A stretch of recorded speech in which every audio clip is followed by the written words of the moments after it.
My name is Victoria Lane. I'm 31 years old, a visual designer living in Portland, Oregon. My work revolves around clean, quiet design layouts, completely opposite of the emotional storm I had no idea was coming. I met Noah Whitmore on an April evening during a charity gala my firm sponsored for a local community health center. I was rushing around, checking table arrangements, lighting grids, backdrops, and wrangling a group of nervous waitstaff. "You look like you're planning a United Nations summit," a warm baritone voice said behind me. I turned and saw him. Dark brown hair, gray eyes, white rolled-up shirt sleeves, and an almost unconscious air of confidence. He handed me a glass of wine and said, "You need this more than I do." I don't remember how I smiled, but I remember how it felt, like someone had yanked me out of work mode and dropped me into another world. They call it chemistry, I just call it losing control. Noah was the eldest son of the Whitmore family, a dynasty of real estate investors across the western United States. His father, Charles Whitmore, was a powerful figure in the luxury housing industry, and his mother, Lorraine, was a well-known name in philanthropy and the arts. It sounded like the textbook perfect family, suffocatingly so. And yet they welcomed me, a girl with nothing but a public university design degree and a pair of second-hand shoes, with an almost shocking warmth. In the third week of dating, Noah brought me to their suburban estate in the northern hills. A Mediterranean-style villa surrounded by rose gardens made me hesitate at the gate, but Lorraine hugged me like a long-lost daughter and Charles poured Italian wine and asked what I thought of the newly renovated living room. I remember saying it lacked a focal point, and he laughed with delight. I slowly got used to Sunday dinners at their home. Lorraine's homemade lasagna, a long table draped in lace, laughter, and industry talk I didn't always follow but was always asked about. I became part of them, or so I thought. "You're the closest thing we've ever had to a daughter," Lorraine once told me one night, her hand gently squeezing mine under the table while Noah was up getting dessert. I smiled, throat tightening with joy. It was what I had always longed for. A family. Noah and I were together for nearly 4 years. Everything progressed like any normal couple. Morning coffee, weekend getaways. We didn't talk about marriage in a pressured way, but there were warm conversations like, "What would you name our child?" or, "Should the kitchen face east or west?" I was patient because I believed love needed space to grow. Noah always said he wanted to prove himself in the family business before putting a ring on my finger. I believed him, because I loved him, and because his family made me feel loved too. I used to think, if anything in life was real, it was my love with Noah. I used to think so, until I found out everything on a Friday afternoon, the kind of day that seemed the most ordinary. Noah had texted that he'd forgotten his project files at his parents' house and asked if I could swing by to grab them. It was nothing unusual. I'd had a key to the Whitmore estate for over a year. Lorraine often joked I should just move in to save the back and forth, so I didn't hesitate. I drove to the hilltop estate I once called home. The house was unusually quiet. No piano playing from Lorraine, no hint of her perfume in the air. I walked in, heading for the second-floor library where Noah usually worked with his father. But as I passed the living room, I froze. On the marble coffee table, among scattered documents and invitations, something made my blood turn cold. A wedding invitation. I leaned in. "Mr. and Mrs. Samuel Barringer request the honor of your presence at the marriage of their daughter, Emily Barringer, to Noah Charles Whitmore on December 21st. And I read it again, once, then twice. But the words didn't change. Noah. His name was right there, clear and formal, next to a woman I'd never heard of. Emily. In the center of the card was a photo of the two of them, hand in hand, beaming. My eyes locked on the watch on Noah's wrist, the one I had picked out and given him for his birthday in February. I stood frozen, breath shallow. Footsteps came from the staircase. When I looked up, Lorraine was standing at the top, holding a teacup like nothing had just happened. "Victoria?" She tilted her head, her usual soft tone now cold steel. "You weren't supposed to be in the living room today." I held up the invitation, my hand trembling so badly the edge crumpled. "What is this? Noah's getting married? To someone else? In December? What about me?" Lorraine walked down the stairs, calm as if she were correcting a failed recipe. Noah was going to tell you this week, but the timing seems less than ideal now.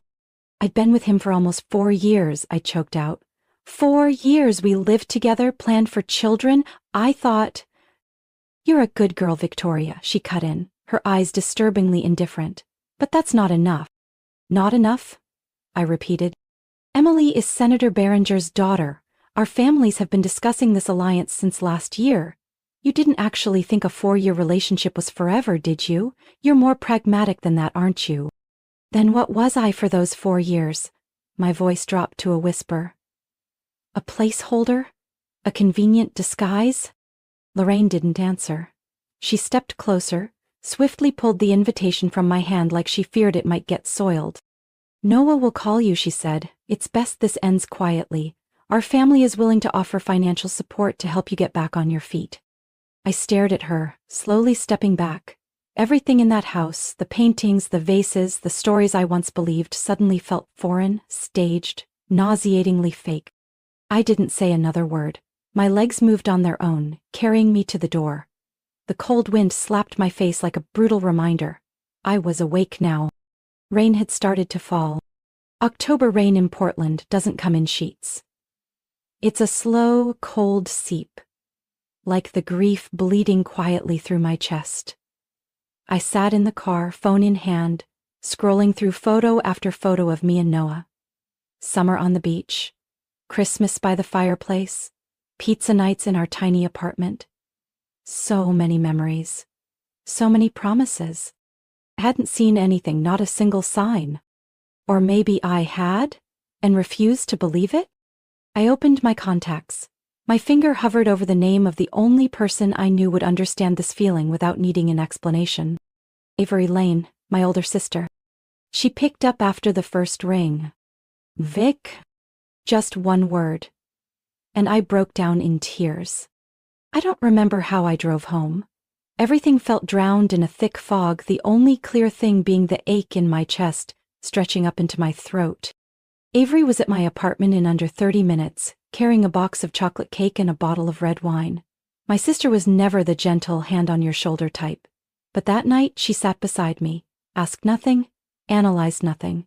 She just poured the wine, passed the cake, and stayed quiet.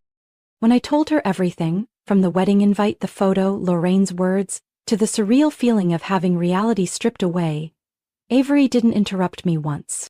When I finished, eyes red and throat raw, she finally spoke. We're not letting them bury this like you're the one who did something wrong. You weren't just betrayed, you were used. Avery is the kind of person who never stays still when someone she loves is hurt.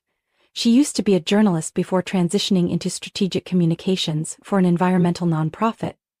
Her network was bigger than my entire contact list combined, and when she said let me call a few people, I knew she meant it. 3 days later, my small apartment turned into a covert command center. There was Caleb, Avery's boyfriend, a cybersecurity expert at a financial consulting firm. Naomi, my best friend from college, now a social media content manager.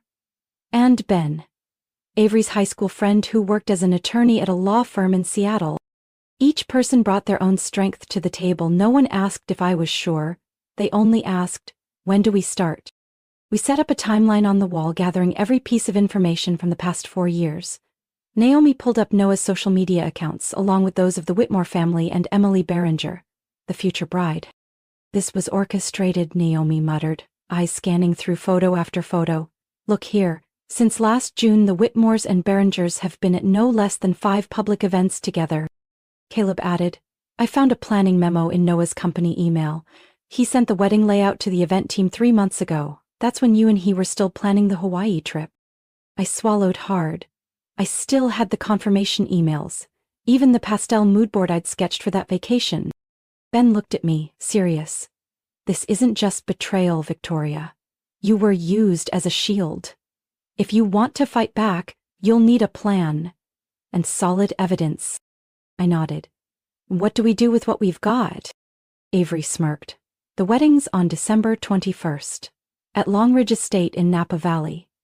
It's being pitched as the political business event of the year. Media, VIPs, donors, they'll all be there. Naomi took a sip of wine, eyes sharp as glass. Then we don't need to scream. We just need to tell the truth, at the right moment in the right place. Caleb added, I can tap into their audio-visual system. We're not sabotaging anything, we're just updating the content to reflect the facts. We started assigning roles. Naomi would handle gathering and organizing visual evidence, photos, messages, overlapping schedules, locations. Caleb was building a secure access point into the Longridge estate system. Ben reviewed everything for legal risks, making sure what we revealed was factual, verifiable, and not defamatory. Avery? She mapped out the communication strategy like she was prepping for a political press conference. And me? I was the one who had lived inside the lie for 1,426 days. My job was one only I could do, tell the story. No theatrics, just the truth. As night fell, we sat around my dining table, warm light casting shadows across determined faces. This wasn't about revenge anymore. It was about reclaiming dignity. Avery turned to me and asked quietly, Are you sure? Once this starts, there's no going back. I looked down at my phone, a photo of Noah and me at Yosemite, my smile full of trust, his arm wrapped around my waist like he was holding the world together. I turned off the screen. No going back, I said. That's exactly what I need. We called it Operation 20 for the wedding date, December 21st. And because that was the day I would take the truth back for myself. Avery pinned the layout of Longridge Estate to the living room wall, carefully marking each gate, service path, security camera, parking zone, and main ceremony area. Caleb sketched the interface for the venue's display and sound system. He had borrowed access after finding a weakness in the organizer's Wi-Fi protocols. Everything has to happen in under 5 minutes, Caleb stressed.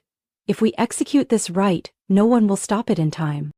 Naomi would pose as part of the media team. She had already contacted a local news outlet and handed out a fake business card so polished no one would question it. Avery would position herself at the main gate, pretending to be with the event staff, ready to trigger a name mix-up, just long enough to create a distraction so I could slip inside. As for me, I would enter through the staff entrance, wearing a catering uniform Naomi managed to borrow from an event vendor. I'd be carrying a USB loaded with everything Caleb had compiled. Photos, messages, itineraries, emails, enough to shatter any carefully constructed denial. Ben handled the legal side, ensuring every file we showed was authentic, unaltered, and didn't violate privacy laws. We're not here to slander, Ben emphasized, we're here to expose what was hidden. We rehearsed like it was a theatrical production. Each person had a time, a place, a signal. Caleb would control the presentation screens from a van parked just outside. Naomi would signal once Rebecca appeared. I would step forward when the officiant said, If anyone objects to this marriage. We practiced until I had every step memorized, every beat of silence embedded in muscle memory. On the morning of December 21st, the sky was hazy, the air biting cold. I sat in the car with Avery, holding the black service dress and crisp white apron in my lap. You sure? She asked one last time. I'm not here to ruin a wedding, I'm here to reveal a truth that's been buried too long. She squeezed my hand, then stepped out and blended into the staff check-in line at the main gate. I took the long route around the estate, slipping through the kitchen entrance just as the catering team began unloading desserts and champagne. No one noticed me. Everyone was busy. Naomi had already messaged that Rebecca was getting ready to walk out. Everything was on schedule. Caleb texted the group.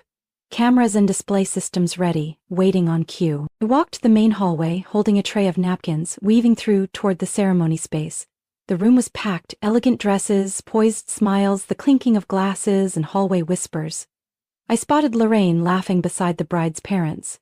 Charles shook hands with Senator Barringer like he was sealing a merger, not marrying off his son.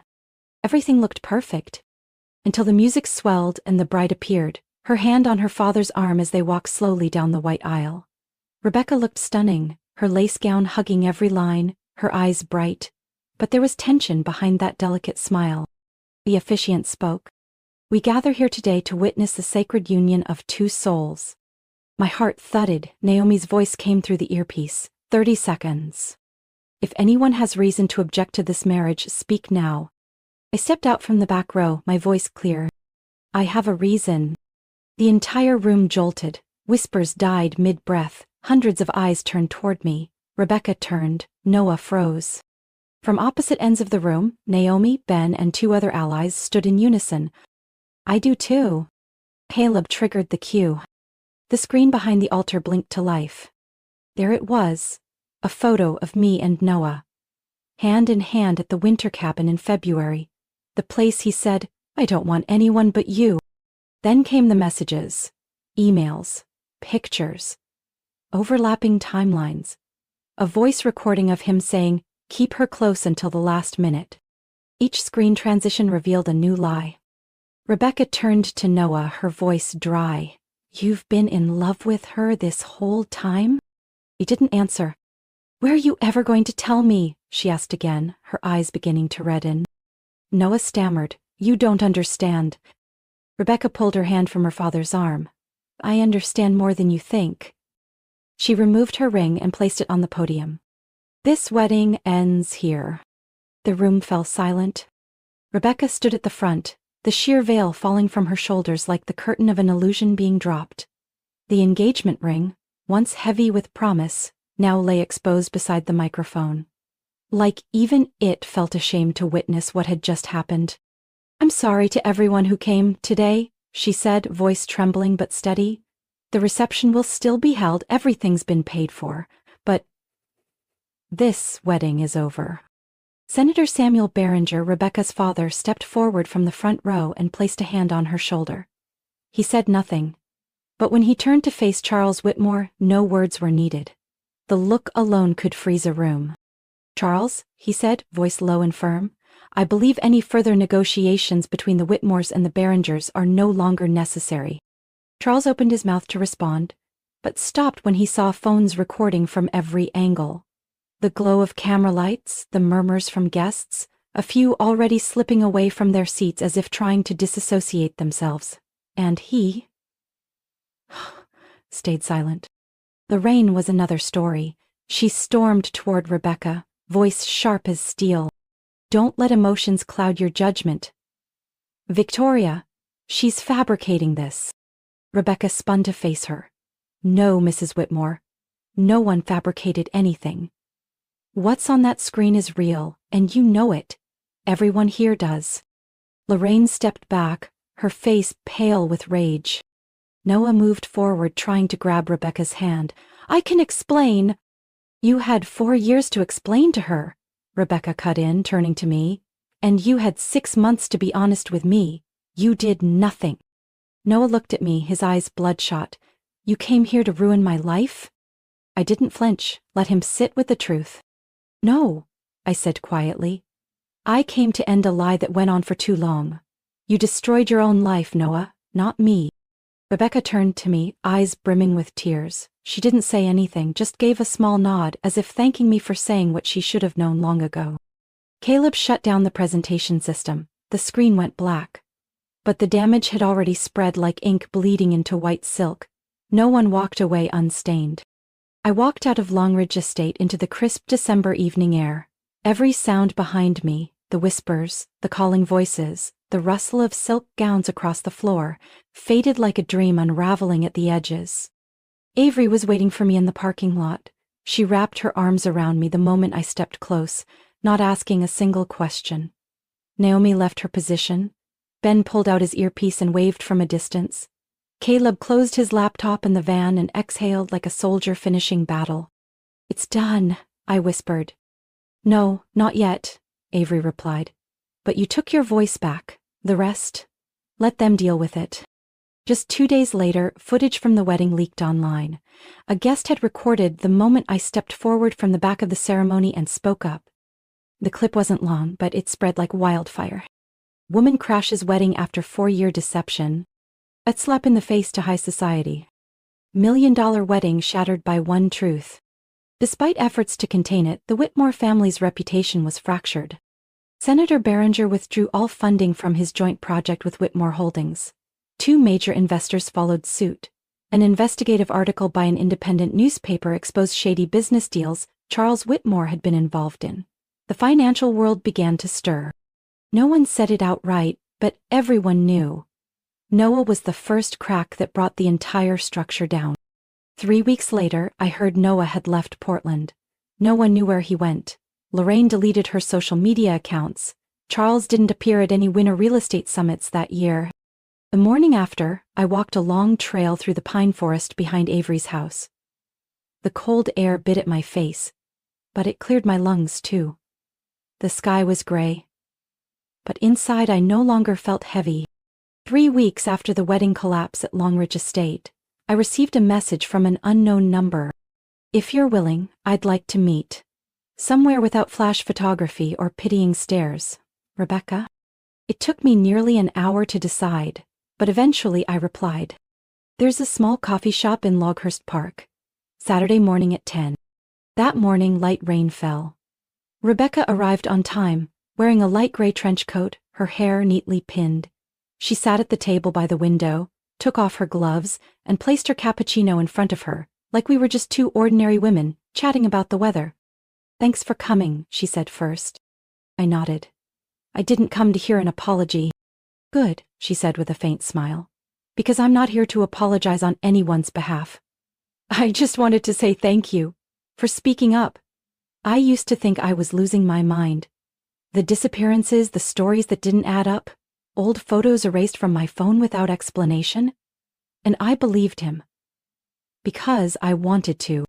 I looked at her, not with suspicion but understanding. We weren't enemies. We were two people who had once believed in the same man. "We were both lied to," I said, "just at different times." We didn't become friends, but as I left the cafe that day I felt like I had untangled the final knot in my chest.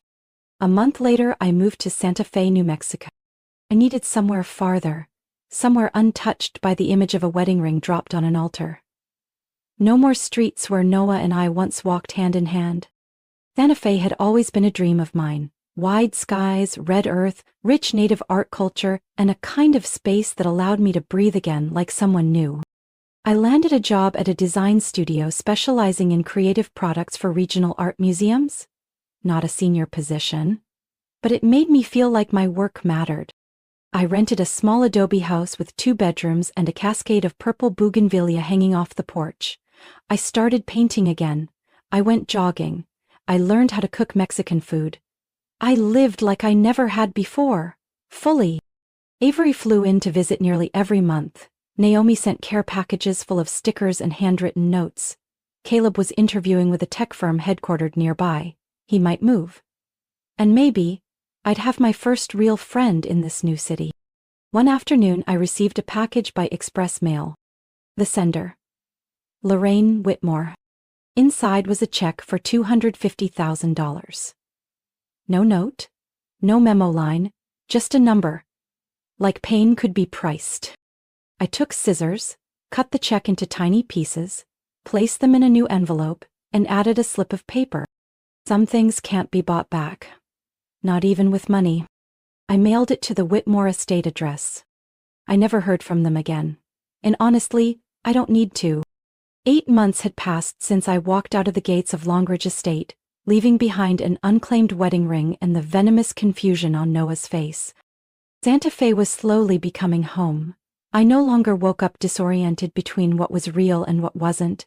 I no longer flinched when gray eyes passed by in a crowd. I drank coffee alone without feeling hollow. I slept peacefully, without needing someone's breath next to me to feel like I existed. I lived, truly lived, through the smallest things. One afternoon, as I sat on the porch sipping mint tea, a message from Naomi lit up my phone. Guess what? Noah's engaged. Daughter of a bank CEO in Dallas, met her at some investment conference. I stared at the screen, not because it stung, not out of curiosity, but because I was genuinely surprised by how little it stirred in me.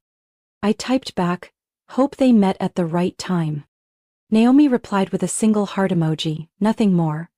That's what good friends do. They know when to speak and when to let silence mean peace. One August morning, I received an invitation to speak at a community art panel. The organizers wanted me to share my journey. How I rebuilt myself through creativity and work after falling apart. I hesitated, for a long time. Not because I feared mentioning Noah, but because I didn't want my story forever tied to his name, like a scar that never healed. Avery was the one who said the sentence that changed my mind. You're not telling it so they remember him, you're telling it to remind yourself that you rewrote what came next. I agreed. That afternoon, standing on a small stage at the local arts center, I looked out at rows of unfamiliar faces, but eyes that understood. They came because they had once been hurt. They stayed because they needed to see hope. I didn't start with pain, I started with a question. What do you do when you realize 4 years of your life were built by someone who never planned to stay? I spoke, no dramatics, no sugarcoating, just the raw slices, how I broke, how I held on, how I finally let go like an arm too tired to keep lifting weight that wasn't mine. I talked about the catering uniform, the USB full of proof, Rebecca's eyes as she removed her ring. The first night I slept without needing someone to assure me I was enough. When I finished, the room stayed quiet for a moment, then applause, steady, unrushed. And I knew I had done something I once thought impossible, told my story without drowning in it. That evening, I walked the familiar red dirt path behind the house. The sun was setting in the west, painting the low hills in deep reds. A thin cloud drifted across the distant mountain, weightless, like my heart. I once thought Noah was the final chapter of a beautiful story cut short. But he wasn't. He was the middle. The rupture that forced me to look inward. I didn't need closure or an apology. Not even someone to say I was right. What I needed was to be free from their grip on my story. I needed freedom. And I found it. Not through winning, but through letting go. I was no longer the victim in someone else's story. I was the narrator of my own. My story isn't just about standing back up after betrayal. It's about reclaiming ownership of my life. From someone deeply wounded, I learned how to walk without a guide, release what didn't deserve me, and rebuild with truth, kindness, and courage. Freedom doesn't come from defeating someone else, it comes from no longer letting them control your mind. And today, I no longer live for the past, I live for the woman I've chosen to become. What do you think about Victoria's journey? What would you do if you were in her place? Share your thoughts in the comments. And don't forget to follow the channel for more powerful stories about life and family.